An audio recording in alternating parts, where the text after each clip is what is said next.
As we continue to see these positive cases tied to the Olympics, there's sort of increasing speculation that perhaps the big event won't be quite so spectacular after all.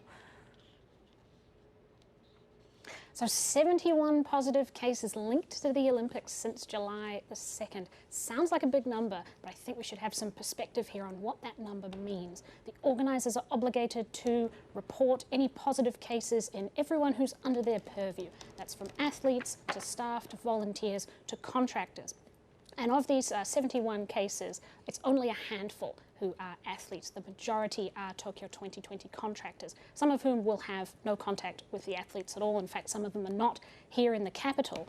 When it comes to how each of those groups under the Tokyo 2020 purview are supposed to be isolated and kept from each other and kept safe and regularly tested, there is a labyrinth of rules about how to do this in the playbooks decided on and released by the Olympic organisers. And so now, as we just count down with days to go until the opening ceremony, the test really is how can these concentric rings of protection around ultimately the athletes keep the virus from spreading in areas like the Athletes' Village, where we have had a couple of positive cases.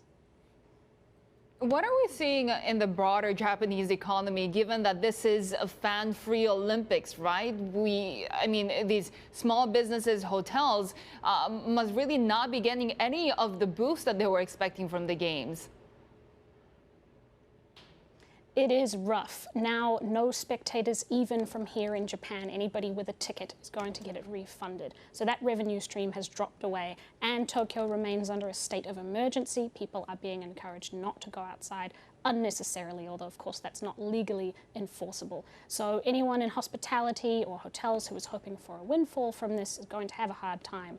After these games end, we're really looking to the central government and what kind of stimulus they could possibly put out ahead of a general election in just a couple of months. Economists have had various estimates, could be an extra 30 trillion in a supplementary budget this year. So really that's exactly what we're watching for as soon as the Olympic torch fades away in just a couple of weeks.